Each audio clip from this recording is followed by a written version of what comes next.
Olá pessoal, tudo bem? Hoje nós vamos conversar sobre a revisão para a prova. Um dos assuntos que vai ser destacado nessa prova, pessoal, é a radiciação. O que é a radiciação? É o número que, multiplicado por ele mesmo, eu chego no resultado da raiz esperada. Então, por exemplo, a raiz de 1024 vai ser 32, porque 32 vezes 32 vai dar 1024.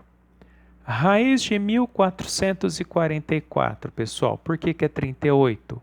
Porque 38 vezes 38, eu vou chegar no resultado de 1444.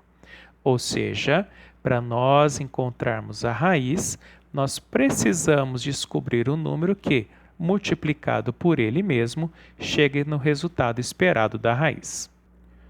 Outro assunto que nós discutimos durante essas aulas, pessoal, foi transformar a raiz quadrada em expoente fracionário. Para isso, nós vamos lembrar que quando não tem número nenhum, eu vou ter o número 2 e aqui vai ser elevado a 1. Por quê? Porque se ele é 5, é elevado por ele mesmo. Então, pessoal, para eu poder transformar, lembre-se que nós vamos trazer esse índice como um denominador. E o expoente vai virar, então, o numerador.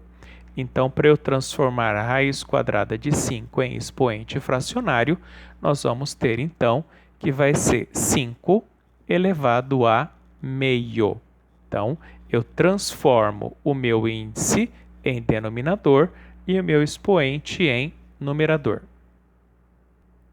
Vamos fazer mais um exemplo. Raiz quarta de 2 elevado a 3. Então, eu vou transformar o meu índice em denominador. Então, minha resposta vai ser 2 elevado a 3 quartos. Então, assim que nós vamos transformar uma raiz em expoente fracionário. Outro assunto, pessoal, que nós vamos tratar nesta prova é sobre as propriedades e as operações com radicais. Então, o que nós temos que lembrar? Quando o meu índice for igual ao meu expoente, não há necessidade de eu transformar esse 2 à terceira para depois tirar a raiz cúbica. Eu posso cortar ele direto. Então, nesse caso, nós vamos ter a resposta, por exemplo, de 2 ou 2 elevado a 1, que é o que representa eu tirar, então, a raiz cúbica do número 2 elevado a 3. Vamos ver este outro exemplo. Raiz quadrada de 7 elevado ao quadrado. Lembre-se que quando não aparece nada, indica que eu tenho 2.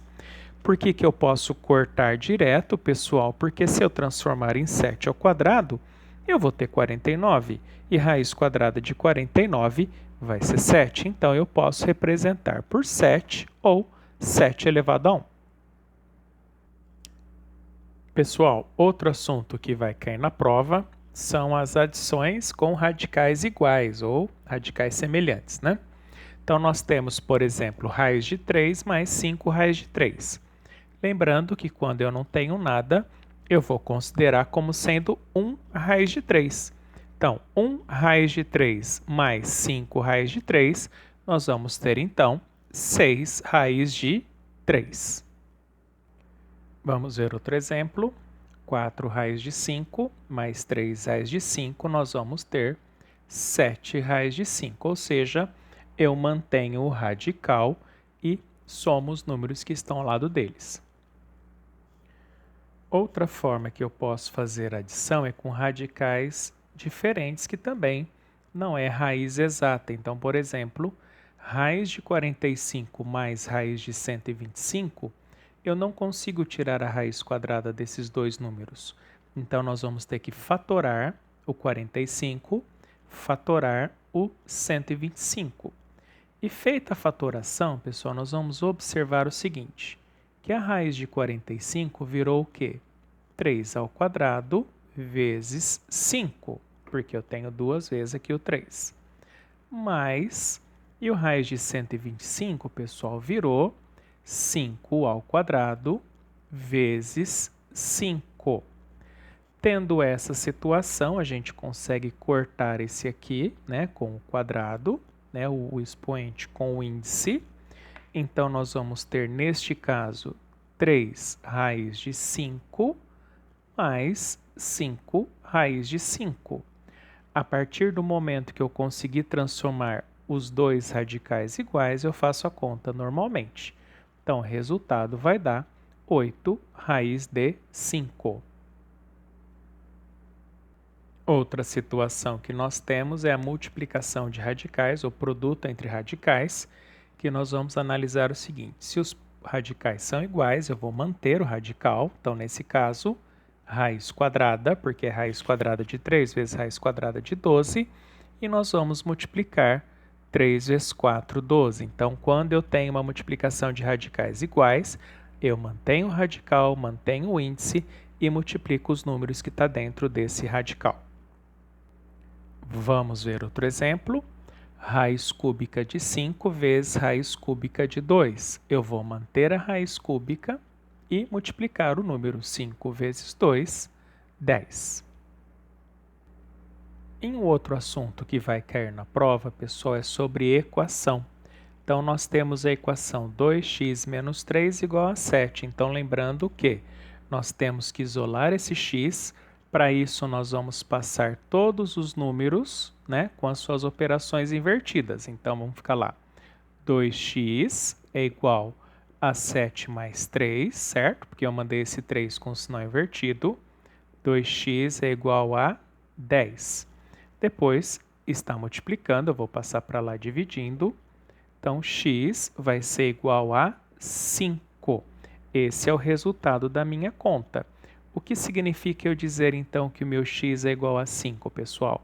Se eu substituir esse valor no valor de x, eu vou ter essa igualdade prevalecendo. Então, porque a equação é uma igualdade, então, 2 vezes 5, 10, menos 3, 7. Então, esse é o resultado da minha equação.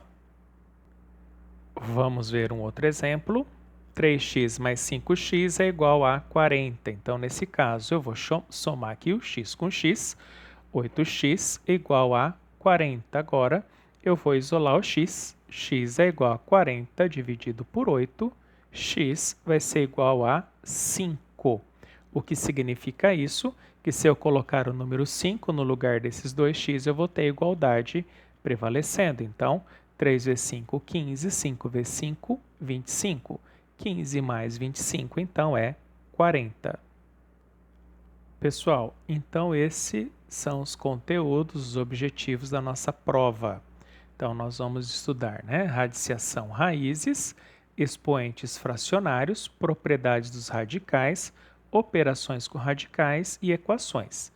Todos esses assuntos, pessoal, que vai cair na prova, foram tratados durante todo esse período nas aulas. Então, vocês podem fazer uma revisão analisando e resolvendo novamente os formulários que foram passados nesse período e também assistir às aulas que estão disponíveis no espaço virtual. Então, são esses os assuntos da prova que nós vamos trabalhar, então, são os conteúdos que vocês devem se preparar e estudar, tudo bem?